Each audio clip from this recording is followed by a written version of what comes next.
الحمد لله رب العالمين والعاقبة للمتقين والصلاة والسلام على سيد الأنبياء وأشرف المرسلين وعلى آله الطيبين الطاهرين وأصحابه الهادين المهديين. أما بعد فقد قال الله تبارك وتعالى في القرآن المجيد والفرقان الحميد. فأعوذ بالله من الشيطان الرجيم. بسم الله الرحمن الرحيم. ووصينا الإنسان بوالديه إحسانا. آمنت بالله صدق الله مولانا العظيم وبلغنا رسوله النبي الأمين المتين المكين المختار الكريم ونحن على ذلك لمن الشاهدين والشاكرين والذاكرين والحافظين والواصفين والحامدين والحمد لله رب العالمين. قال الله تعالى في شان حبيبه ونبيه مخبرا وآمرا إن الله وملائكته يصلون على النبي يا أيها الذين آمنوا صلوا عليه وسلموا تسليما. اللهم صل على سيدنا ومولانا محمد معدن الجود والكرم وآلہ الکرام وابنہ الکریم وبارک وسلم. عزیزان ملت اسلامیہ، خطبہ مسنونہ کے بعد میں نے جس آیت کریمہ کی تلاوت کی ہے، اللہ رب العزت ارشاد فرماتا ہے وَوَصَّيْنَا الْإِنسَانَ بِوَالِدَيْهِ حُسْنًا وَوَصَّيْنَا الْإِنسَانَ بِوَالِدَيْهِ إِحْسَانًا. دونوں طرح کی آیت مقدسہ قرآن مقدس میں موجود. مطلب اس کا یہ ہے کہ اللہ رب العزت ارشاد فرماتا ہے کہ ہم نے انسان کو حکم دیا کہ اپنے ماں باپ کے ساتھ حسن سلوک کرے، اچھا برتاؤ کرے، اچھے طریقے سے پیش آئے. آپ آج کے حالات میں غور کریں، ماڈرن زمانہ ہے.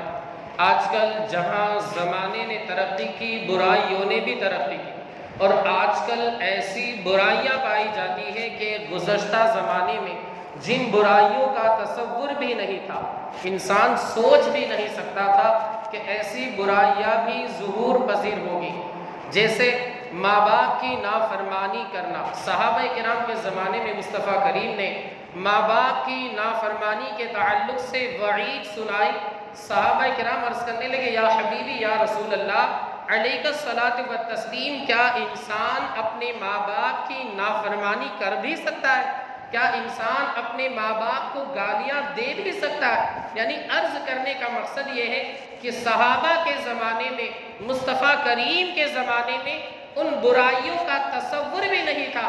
برائی کرنا تو بہت دور کی بات ہے، انسان سوچ بھی نہیں سکتا تھا کہ انسان ایسی برائی بھی کرنے والا ہے. اور انہی برائیوں میں سے ایک بالکل سب سے عظیم برائی ماں باپ کی نافرمانی، ان کی حکم عدولی. بلکہ انسان اگر بہت زیادہ امیر ہو جاتا ہے، اللہ ماشاءاللہ میں سارے لوگوں کی بات نہیں کرتا، تو اسے پیسے کا گھمنڈ آ جاتا ہے. نتیجہ یہ ہوتا ہے ماں باپ کی جانب وہ بندہ توجہ نہیں دیتا، بلکہ ایک وقت آتا ہے کہ پیسے کی گرمی کی بنیاد پر ماں کے اوپر ہاتھ اٹھا دیتا ہے. اور اگر اس کا غصہ ٹھنڈا نہیں ہوا، اپنی جوہروں کو لے کر کے وہ الگ ہو جاتا ہے. اور اگر اور اس نے ترقی کی تو اب نتیجہ یہ ہوتا ہے کہ جگہ جگہ اولڈ ہاؤس، جسے بدھا آشرم کہا جاتا ہے، وہاں اپنے ماں باپ کو جا کر کے وہ منتقل کر دیا کرتا ہے. وہ انسان اس بات کو فراموش کر دیتا ہے، اس بات کو بھلا دیتا ہے کہ مجھے بھی ایک دن بوڑھا ہونا ہے. 40 جب کراس ہو جائے گا، میری اولاد بڑی ہو جائے گی، میرے جسم کے جو اعضاء ہے، پارٹس آف باڈی ہے، جس طرح 40 سے پہلے کام کرتے تھے، 40 کے بعد کام کرنا بند ہو جائیں گے. یا کام تو کریں گے لیکن جو انرجی، جو طاقت، جو پاور اور جو چستی میرے اندر 40 سے پہلے رہا کرتی تھی، اب وہ نہیں رہے گی. مجھے کسی کے سہارے کی ضرورت پیش آئے گی، کسی کے ٹیکے کی ضرورت پیش آئے گی، اور اولاد کے علاوہ میرا کون سہارا ہوگا؟ لیکن اس انسان نے اپنے ماں باپ کے ساتھ اپنی جوانی کے عرصے میں اپنے ماں باپ کے ساتھ اچھا سلوک نہیں کیا، اپنے ماں باپ کے ساتھ اچھا برتاؤ نہیں کیا تھا. اب نتیجہ یہ ہوگا جیسی کرنی ویسی بھرنی. جیسا انسان زمین کے اندر بوئے گا ویسی ہی فصل وہ پائے گا، اسے ویسی ہی فصل ملے گی. اس نے اپنی جوانی کے عرصے میں اپنے ماں باپ کی نافرمانی کی تھی، انہیں ستایا تھا، ان کے دل کو تکلیف پہنچائی تھی. آج اس کے ساتھ بھی یہی سلوک ہوگا. ماں باپ کے ساتھ بدسلوکی کرنے والے کو اس کا نتیجہ، اس کا انجام جو ہے دنیا کی زندگی میں مل ہی جاتا ہے. اس نے اپنے ماں باپ کو ستایا تھا، گالیاں دی تھی، بدسلوکی کی تھی، ماں باپ کو گھر سے نکال دیا تھا، بلکہ معاذ اللہ ماں باپ کو اولڈ ہاؤس میں منتقل کر دیا تھا. اب اس کا بھی وقت آئے گا، کیونکہ انسان کا وقت کہا جاتا ہے ہر انسان کا وقت آتا ہے. آج انسان کو گھمنڈ ہے، فخر ہے، وہ انسان اس بات کو بھلا بیٹھا ہے کہ مجھے بھی ایک دن اس دور سے گزرنا ہے، میں بھی بوڑھا ہو جاؤں گا، میری اولاد بڑی ہو جائے گی. اب یہی اولاد بڑی ہو کر کے اس کے ساتھ بھی ویسا ہی سلوک کرے گی جیسا اس کی اولاد نے اس کے ساتھ سلوک کیا تھا. میرے آقا مصطفیٰ کریم کی بارگاہ میں 2 حدیث پاک عرض کروں. پہلے تو قرآن مقدس کی آیت کریمہ بتاؤ. اللہ نے حکم دیا وَاعْبُدُوا اللَّهَ وَلَا تُشْرِكُوا، میری عبادت کرو، اللہ کی عبادت کرو اور اس کے ساتھ کسی کو شریک مت ٹھہراؤ. 3-4 مقامات پر الگ انداز میں رب کعبہ نے یہ بیان فرمایا. سب سے پہلے کیا بیان فرمایا؟ میری عبادت کرو، میرے ساتھ کسی کو شریک نہ ٹھہراؤ. ساتھ میں اللہ رب العزت نے پتہ ہے کس چیز کا ذکر کیا؟ بالکل ساتھ میں، کوئی گیپ وغیرہ نہیں کہ 2-4 آیتوں کے بعد ہو، 2-4 کلمات، 2-4 الفاظ، 2-4 ورڈز کے بعد ہو، ایسا نہیں ہے، بلکہ ڈائریکٹ فرمایا کہ وَبِالْوَالِدَيْنِ إِحْسَانًا، میری عبادت تو کرو مگر میری عبادت کرنے کے ساتھ تم یہ مت سمجھ لینا کہ اللہ کی عبادت کر لی کام ہو گیا، جنت اپنے ابا کی، ایسا نہیں ہے. بلکہ فرمایا وَبِالْوَالِدَيْنِ إِحْسَانًا، والدین کے ساتھ حسن سلوک بھی کرتے رہنا. ایک صحابی رسول بارگاہ رسالت میں حاضر ہوئے، عرض کی یا رسول اللہ لوگ جہاد پر روانہ ہو رہے، میں بھی چاہتا ہوں، میری بھی خواہش ہے کہ میں بھی راہ خدا میں جہاد کروں. اللہ کے رسول صلی اللہ علیہ وآلہ وسلم نے ارشاد فرمایا تیری ماں باحیات ہے، بقید حیات ہے یا فوت ہو چکی؟ تیری ماں ابھی دنیا میں موجود ہے، زندہ ہے، باحیات ہے، بقید حیات ہے، یا اس دنیا سے دار بقا کی جانب کوچ کر گئی؟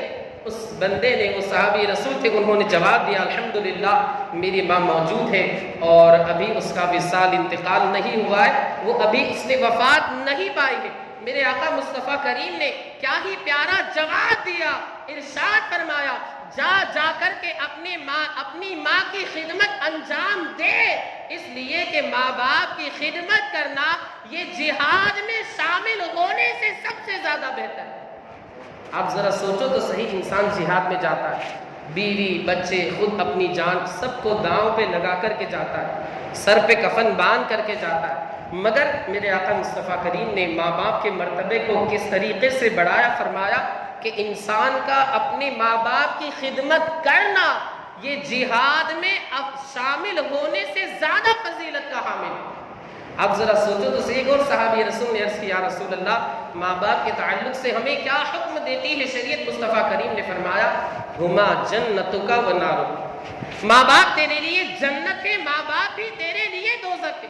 کیا مطلب؟ محدثین کرام فرماتے، شارحین حدیث ایکسپلینیشن کرنے والے فرماتے ہیں کہ اگر بندہ ماں باپ کی خدمت کرتا ہے، ان کی فرما برداری کرتا ہے، اچھا سلوک کرتا ہے، رب کعبہ اسے بے حساب جنت میں داخل فرما دے.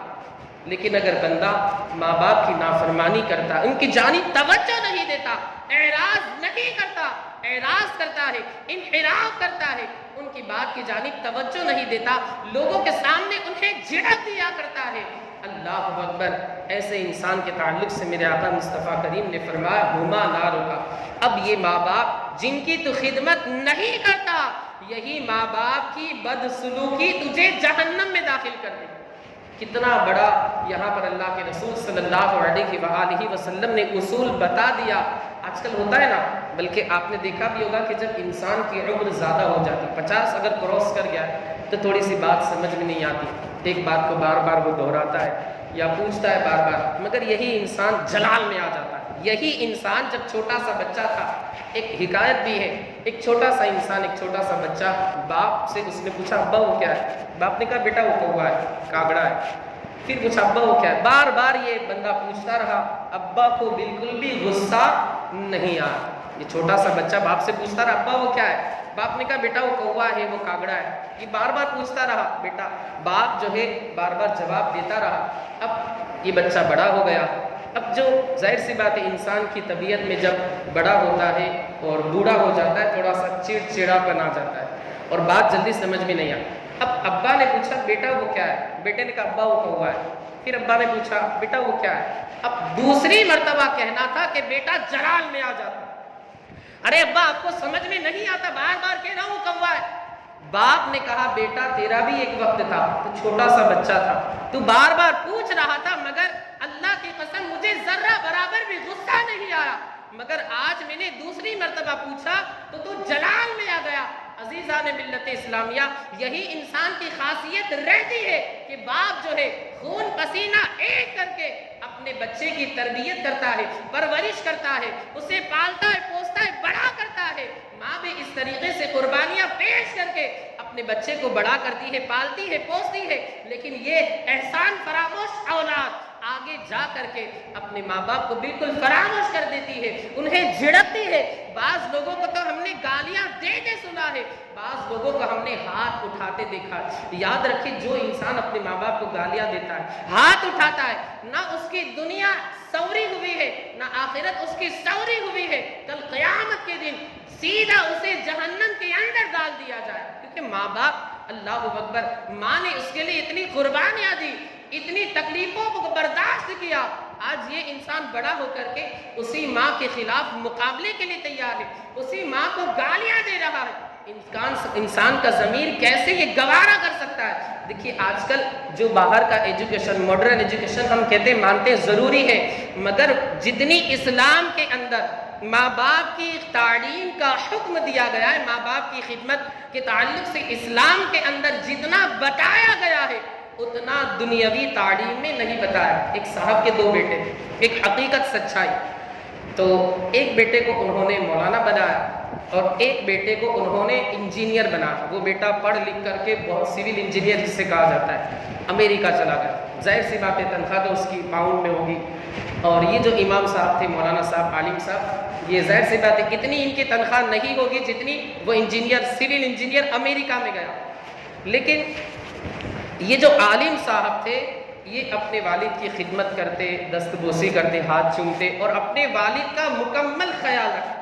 الف سے لے کر یا تک, اے سے لے کے زیڈ تک مکمل اپنے والد کا خیال رکھتے تھے یہ عالم صاحب. اور وہ جو امریکہ جو گئے تھے سول انجینئر صاحب, وہ اپنے باپ کو انہوں نے بالکل ہی فراموش کر دی, بلکہ یہ کہہ لیجئے کہ پہچاننے سے ہی انکار کر دیا کہ یہ میرے باپ ہے اور ان کا ہمیں ادب کرنا ہے, ان کی خدمت کرنا. میں یہ نہیں کہتا کہ سارے لوگ ایسے ہوتے, مگر یہ دنیا کی تعلیم جب انسان اسے حاصل کر لیتا ہے, گھمنڈ آ جاتا ہے, تکبر آ جاتا ہے. اب نتیجہ یہ ہوتا ہے کہ اگر دعوت میں کوئی آیا ہے تو باپ بیچارہ کھڑے ہو کر کے کھانا کھلا رہا ہے اور بیٹا آرام سے پلاٹی وال کر کے کھانا کھلا رہا ہے. مطلب باپ کو بیٹھ کر کے کھانا کھانا چاہیے اور بیٹا جو ہے اسے کھلانا چاہیے, مگر یہاں پر باپ بیچارہ ویٹر کی حیثیت سے بچے کو کھانا کھلا رہا ہے چل کر کے, مگر وہ بیٹا جو ہے, باپ جو ہے چل کر کے کھانا کھلا رہا ہے اور بیٹا بے شرم بے حیا بیٹھ کر کے آرام سے گپے مار کر کے کھانا کھا رہا. کتنے افسوس کا مقام. حالانکہ ہونا کیا چاہیے, ارے ابا حضور آپ تشریف رکھے, یہ آپ کا خادم, آپ کا غلام حاضر ہے, جب تک یہ زندہ ہے آپ کو انشاءاللہ ہرگز ایک کانٹا بھی نہیں چبھنے دے گا. آپ یہ جملہ بولیں گے نا اور پریکٹیکلی کر کے بھی دکھائیں, صرف زبان سے آپ بولیں اور عمل کے اعتبار سے اپنے ماں باپ کو تکلیف پہنچائے, ایسا نہیں ہونا چاہیے. آپ عملی طور پر کر کے دکھائیں گے نا, باپ کو پھر آپ کو کہنے کی ضرورت نہیں پڑے گی, ماں کو کہنے کی ضرورت نہیں پڑے گی کہ ماں میرے لیے دعا کرے. ان کے دل سے خود بخود دعا نکلے گی, اور جب ماں کے دل سے دعا نکلتی ہے نا تو کہا جاتا ہے کہ عرش الہی کے درمیان اور اس کی دعا کے درمیان کوئی روک نہیں ہوتی. سیدھے وہ دعا باب اجابت سے ٹکرا دی ہے, فوراً وہ دعا قبول ہو جایا کرتی. مگر انسان نے بھی سب باتوں کو فراموش کر دیا ہے. ایک واقعہ عرض کر کے ہو سکتا ہے وقت ہی ختم ہو جائے. مدینہ الرسول ہے, اللہ کے رسول صلی اللہ علیہ وآلہ وسلم کا مقدس شہر, شہر نبی تیری گلیوں کا نقشہ ہی کچھ ایسا ہے، خلد بھی ہے مشتاق زیارت نقشہ ہی کچھ ایسا ہے۔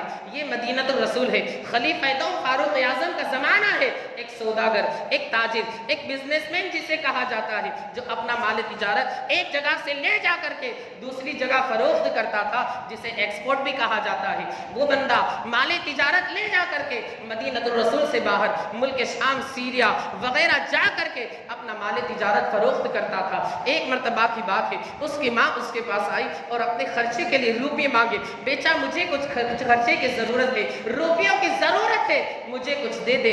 وہیں پر اس کی بیوی بھی کھڑی ہوئی تھی، یعنی اس ماں کی بہو، اس بیٹے کی بیوی بھی وہیں پر کھڑی ہوئی تھی۔ اس نے کہا تمہاری ماں ہم سے روزانہ یوں ہی مانگ مانگ کر ہمیں محتاج بنا دینا چاہتی ہے، ہمیں بھکاری بنا دینا چاہتی ہے، ہمیں منگتا بنا دینا چاہتی ہے۔ اس کے دل کے اندر تھوڑی سی کنجوسی کا خیال آ گیا، بیوی کی باتوں میں آ گیا۔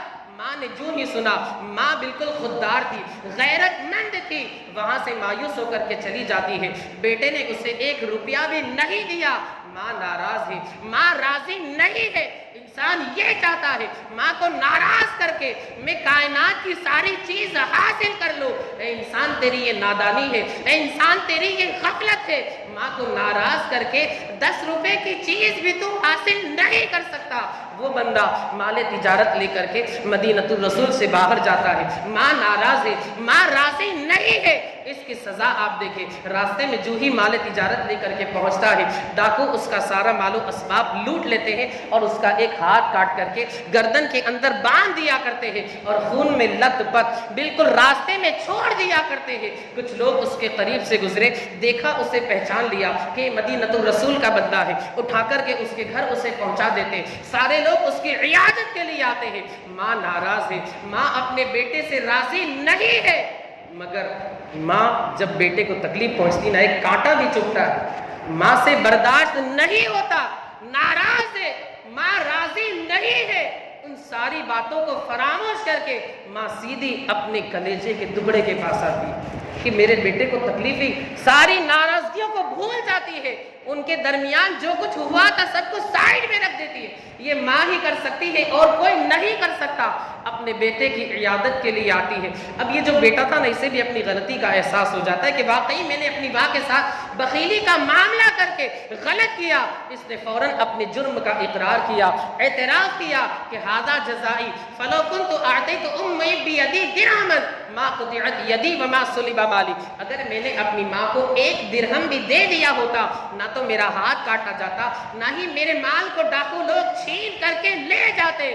اب ماں سے اس نے کہا کہ آپ مجھ سے راضی ہو جائے، ماں آپ مجھ سے ناراض ہے، میں نے آپ کے دل کو دکھایا ہے، آپ کے دل کو ستایا ہے، تکلیف پہنچائی ہے، آپ کو میں نے مال و درہم نہیں دیا تھا، حالانکہ یہ سب آپ ہی کا ہے، ہم تو کیا ہے، ہماری تو کوئی حیثیت اور اوقات نہیں ہے۔ انگلی پکڑ کر کے چلنا آپ نے سکھایا۔ آپ دیکھیں اس بندے کو احساس ہو گیا، یہ بھی بہت بڑی بات ہے۔ آج انسان جب وہ غلطی کرتا ہے اسے احساس نہیں ہوتا کہ میں نے ماں کے ساتھ غلط کیا، وہ تو سمجھتا ہے کہ ماں کچھ ہے ہی نہیں۔ استغفر اللہ۔ آپ دیکھیں اس بندے نے جرم کا اقرار کیا، اعتراف کیا، اور رب کعبہ کی سزا بھی دیکھیں کہ اللہ نے ویسی سزا عطا فرمائی کہ بندے نے ہاتھ کو روکا تھا مال دینے سے، رب کعبہ نے اسی ہاتھ کو کاٹ دیا۔ اس بندے نے مال دینے سے انکار کیا تھا، وہی مال ڈاکوؤں نے چھین لیا۔ یعنی بندہ جیسی سزا کر رہا ہے، رب کعبہ اسے ایسے ہی جرم کی سزا عطا فرما رہا ہے۔ جیسا بندہ جرم کر رہا ہے، رب کعبہ اسے ویسی ہی سزا عطا فرما رہا ہے۔ بیٹے نے اپنی ماں سے معافی مانگی، ماں مجھے معاف کر دے، مجھ سے غلطی ہو گئی، میں کسی کے بہکاوے میں آ گیا تھا، میں نے بخیلی سے کام لیا، میں نے کنجوسی سے کام لیا، آپ مجھ سے راضی ہو جائے، آپ مجھ سے ناراض ہیں، یہ تکلیفیں میرے ساتھ جو ہو رہی ہے، یہ تکلیفوں کا جو معاملہ میرے ساتھ ہو رہا ہے، جو تکلیفوں کا معاملہ میرے ساتھ ہو رہا ہے، آپ کی ناراضگی کی وجہ سے ہو رہا ہے۔ ماں اپنے بیٹے سے کب ناراض رہتی؟ ماں اپنے بیٹے سے کبھی ناراض رہتی ہی نہیں ہے، وہ تو ہمیشہ اپنے دل میں بچے کی خوشی، بچے کی محبت، بیٹے کی محبت رکھ کر کے چلا کرتی ہے۔ ماں نے کہا بیٹا میں تجھ سے راضی ہوں، یا بنی انی رضیت عنک، اے میرے بیٹے میں تجھ سے راضی ہوں، میں تجھ سے ناخوش نہیں ہوں۔ ماں کی ناراضگی کی جو ختم اختتام ہوتا ہے، ماں جب راضی ہوتی ہے، ماں جب رضامندی کا اظہار کر دیتی ہے، بیٹا میں تجھ سے راضی ہوں، بیٹا میں تجھ سے ناراض نہیں ہوں، تو ٹینشن مت لے، تو فکر مت کر. رات ہوتی ہے، اس شخص کو نیند اپنی آغوش میں لے لیتی ہے، وہ شخص سو جاتا ہے. آپ دیکھیں ماں کی رضامندی کا کرشمہ دیکھیں. ماں جب راضی ہوتی ہے، ماں جب اپنے بیٹے سے خوش ہو جاتی ہے. اس بندے کا ہاتھ کٹا ہوا تھا، ایک رات میں ماں کی رضامندی کی وجہ سے رب کعبہ وہ کٹا ہوا ہاتھ اسے دوبارہ عطا فرما دیتا. آپ ذرا سوچو تو صحیح، ماں کی ناراضگی کی سزا بھی کتنی سخت ہے، لیکن ماں کی رضامندی کی آپ برکت بھی دیکھیں کہ اس کی برکت سے کٹا ہوا ہاتھ انسان کا واپس آ جائے. یہ تقریباً امپوسیبل ہے، محال ہے، لیکن ماں کی اگر دعا ہو، وہ کٹا ہوا ہاتھ تو کیا ہے، کٹا ہوا گلا بھی واپس آ جایا کرتا. تو ماں کو آپ راضی رکھے. ماں اگر خوش رہی، آپ دونوں جہان میں کامیاب رہیں گے. ایک بات تکلیف دی بات ہوتی ہے، انسان اپنے پیر صاحب کے ہاتھ چومتا ہے، اپنے پیر صاحب کے پیر چومتا ہے، نذرانے پیش کرتا ہے، لفافے پیش کرتا ہے، نعت خوانوں کو تو ایسے ایسے اڑاتا ہے. لیکن افسوس گھر پہ جب پہنچتا ہے تو ماں وغیرہ باپ کے اوپر خرچ کرنے میں وہ بندہ درے کرتا ہے، بھاگتا ہے. کیونکہ سامنے اسٹیج پہ میں اگر لٹا رہا ہوں، ویڈیو بن رہا ہے، کل وہ یوٹیوب پہ اپلوڈ ہوگا، لوگوں میں پھیلے گا، تو میرا نام ہوگا فلاں حاجی صاحب نے اتنی ساری نوٹیں لوٹائیں. لیکن گھر کی چار دیواری میں ماں کے اوپر خرچ کروں گا، کسی کو پتہ نہیں چلے گا. ارے نادان، تو دنیا کو دکھا رہا ہے. رب کعبہ کو اگر تو اس کی رضا حاصل کرنے کے لیے 1 درہم خرچ کرتا، باہر کروڑ روپے خرچ کرنے سے وہ 1 روپیہ تیرا بہتر ہوتا. انسان باہر لاکھوں روپے خرچ کرتا ہے، مگر ماں کے اوپر 1 روپیہ خرچ نہیں کرتا. اگر انسان خلوص کے ساتھ، اخلاص کے ساتھ، للہیت کے ساتھ 1 روپیہ ماں پر خرچ کرے، باہر 1 کروڑ روپے خرچ کرنے سے وہ 1 روپیہ افضل ہوگا. کہ یہ ماں ہے. باہر جو خرچ کر رہا ہے، ہم یہ نہیں کہتے کہ باہر خرچ نہ کریں، لیکن سب سے پہلے ماں ہے. پیر صاحب کا ہاتھ بعد میں چومنا، ماں کا ہاتھ پہلے چومنا. پیر صاحب کا ہاتھ بعد میں چومنا، باپ کا ہاتھ پہلے چومنا. یاد رکھے، سب سے بڑا پیر جو ہے وہ باپ ہوا کرتا ہے، سب سے بڑی پیرانی اماں ماں ہوا کرتی. یہ پیر صاحب جو ہے، ہم ان کا ادب کرتے ہیں، عالم دین ہے، ہم سب کا ادب کرتے ہیں، مگر پیران اعظام بعد میں ہے، والدین پہلے ہے. ماں ناراض ہے، آپ پیر صاحب کو راضی کرنے کی کوشش کر رہے ہیں، کتنے افسوس کا مقام. آج کل ہمارے درمیان کیا ہو رہا ہے پتہ ہے؟ آخری بات عرض کر کے اپنی گفتگو کو ختم کر دوں. ایک صاحب تھے، ان کے 3 بیٹے تھے. اب انہوں نے یہ سوچا کہ میرے جانے کے بعد ہو سکتا ہے ان کے درمیان 3 لوگ ہیں، مل جل کر کے نہ رہ پائے. تو انہوں نے اپنی زندگی میں کیا کیا، تینوں اپنی جو پراپرٹی تھی تینوں بھائیوں کو تقسیم کر کے دے دی، سب کا حصہ دے دیا. پھر اپنی جو اہلیہ تھی اتفاق سے ان کے نام پر کچھ بھی نہیں کیا. یہی سوچا کہ میرے 3 بیٹے انہی کی ماں ہے، کوئی نہ کوئی تو سنبھال ہی لے گا، بلکہ تینوں مل کے سنبھالیں. ان کا حسن ظن تھا، اچھا گمان تھا. پھر ان کا انتقال ہو گیا. اب دیکھیں انسان کتنا گر گیا ہے، اس کے اخلاق کتنے گر گئے ہیں. ان تینوں بھائیوں نے باری مقرر کر دی، 1 مہینہ تو رکھے گا، 1 مہینہ میں رکھوں گا، 1 مہینہ ہمارا دوسرا بھائی. کتنے افسوس کا مقام. جب تم 3 بھائی تھے، تیری ماں نے یہ سوچا تھا کہ ایک بیٹے کو میں 1 مہینے تک کھلاؤں گی، دوسرے بیٹے کو میرے جو شوہر ہیں وہ کھلائیں، تیسرے مہینے میں پھر میں تیسرے بیٹے کو کھلاؤں. ماں نے کبھی ایسی تقسیم کی تھی؟ ماں نے کبھی ایسی تفریق کی تھی؟ لیکن آج بیٹے کی جب باری آئی خدمت کرنے کی، تو بیٹے نے آپ دیکھیں بیان کرتے ہوئے ہمیں دل بالکل رو رہا ہے کہ وہ کس طریقے سے بیان. آگے جو بات ہے وہ بہت تکلیف دہ ہے. تینوں نے باری مقرر کر لی. اب جب 31 کا مہینہ ہو، کبھی کبھی ہوتا ہے 31 کا مہینہ، جیسے ابھی یہ جون کا مہینہ، مئی کا مہینہ 31 کا تھا. 31 کا مہینہ ہوتا تو ایک بھائی کہتا بھائی 30 دن کی بات ہوئی ہے، 31ویں جو تاریخ ہوگی اس میں نہیں کھلاؤں گا، کیونکہ بات 30 دن کی ہوئی. دوسرا والا جو بھائی کہتا وہ کہتا میرا تو مہینہ شروع نہیں ہوا، میرے مہینے کی شروعات تو 1 تاریخ سے. تیسرا والا بھائی کہتا میرا تو مہینہ شروع ہی نہیں ہوا، اگلے مہینے میرا نمبر آیا. مطلب وہ 31 تاریخ جب آتی، ماں کو تینوں بیٹوں میں سے کوئی بھی بھائی، تینوں بیٹوں میں سے کوئی بھی بیٹا 2 وقت کی روٹی کھلانے کے لیے تیار نہیں ہوا. ماں کو 31 تاریخ جو ہے وہ بالکل بھوکے مر کر کے گزارنی پڑی. 31 تاریخ جو رہتی نا، تینوں بھائی انکار کرتے. ایک بھائی کہتا کہ 31 تو ہماری گنتی میں ہے نہیں، 30 دن کی بات نہیں. دوسرا بھائی کہتا کہ ہمارا مہینہ 1 تاریخ سے شروع ہو رہا ہے، تیسرا بھائی کہتا کہ میرا مہینہ آیا نہیں بلکہ اگلے مہینے سے میری باری ہے۔ یعنی وہ ماں جس نے انسان کے لیے اتنی تکلیفیں مصیبتیں برداشت کر کے 9 مہینے اپنے پیٹ میں رکھ کر کے اسے بالکل پالا پوسا بڑا کیا، بلکہ کبھی کبھی خود بھوکے رہ کر کے بیٹے کو کھلایا، سخت ٹھنڈی کے اندر خود ٹھنڈے پانی میں سو گئی، بیٹے کو اپنے سینے سے لگائے رکھا کہیں میرے لال کو تکلیف نہ ہو جائے۔ آج انسان اتنا گر گیا کہ اپنی ماں کو ایک وقت کی روٹی کھلانے کے لیے وہ تیار نہیں۔ پھر انسان آتا ہے اور کہتا ہے کہ حضرت دعا کر دیجیے، رزق میں برکت نہیں ہے، دعا کر دیجیے کاروبار ٹھپ ہے، دعا کر دیجیے اللہ کی رحمتوں کا نزول نہیں ہوتا۔ پھر نادان اگر انسان اسی طرح کرے گا تو دعا تو اللہ کی رحمتیں تو بہت دور کی بات ہے، اللہ کا عذاب اترے گا۔ قیامت کیوں نہیں آتی؟ ماجرا کیا ہے؟ کعبہ کس منہ سے جاؤ گے غالب؟ شرم تم کو مگر نہیں آتی؟ وہ ماں جس نے خود بھوکے رہ کر کے انسان کو کھلایا، اپنے بیٹے کو کھلایا، اس کے بدن کے کپڑے کا انتظام کیا، محنت مزدوری کر کے، بہت سی مائیں تو ہمارے جو معاشرے میں اسلامی بہنیں محنت مزدوری کر کے، شوہر کا انتقال ہو گیا ہے، باسن دھو کر کے، برتن دھو کر کے، گھر کا کام کاج کر کے اپنے بچوں کی تربیت اور پرورش کا انتظام کرتی ہے، لیکن یہ نالائق اولاد بڑی ہو کر کے اسی ماں کو 31 تاریخ ہوتی ہے، اس رات ماں کو بیچاری کو 2 وقت کی روٹی اس بندے کی، اس بیٹے کی جانب سے نصیب نہیں ہوتی۔ تو خدا را آپ ہرگز ایسا نہ کریں۔ یاد رکھیں یہی ماں کل آپ کو اب آپ کا ہاتھ پکڑ کر کے جنت میں لے جائے۔ آپ خدمت کریے، آپ کے لیے نعمت ہے، اور جن کے ماں باپ زندہ ہیں وہ اپنے ماں باپ کی خدمت کریں، لیکن جن کے ماں باپ اس دنیا سے چلے گئے، رخصت ہو چکے، وہ اپنے ماں باپ کی خدمت کیسے کریں؟ تو آپ ٹینشن نہ لیں، اسلام جو ہے مکمل نظام زندگی ہے۔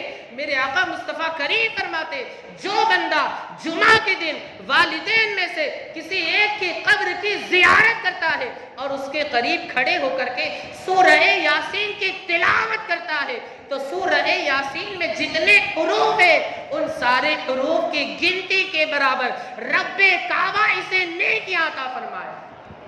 تو آپ انشاءاللہ کریں گے، اپنے ماں باپ اور ان کی خدمت کریں گے، آپ کے لیے بہت بڑے شرف کی بات ہے، نعمت ہے کہ آپ کو ماں باپ ملے ہیں۔ آپ ان کی دعائیں لے کر کے، یاد رکھیں آپ ان کی خدمت کریں گے نا، پھر آپ کو یہ کہنے کی ضرورت نہیں پڑے گی ماں میرے لیے دعا کرنا، ان کے دل سے دعا نکلے گی۔ جب ان کے دل سے دعا نکلے گی آپ دنیا میں بھی کامیاب ہو جائیں گے، آخرت میں بھی کامیاب ہو جائیں گے۔ مولا عز و جل ہمیں آپ کو اور ساری دنیا کے خوش عقیدہ مسلمانوں کو اپنے ماں باپ کی خدمت زندگی بھر کرتے رہنے کی توفیق رفیق عطا فرمائے۔ استغفر اللہ ربی من کل ذنب واتوب الیہ وآخر دعوانا ان الحمد للہ رب العالمین۔ کھڑے ہو کر کے صفحے درست کر لیں۔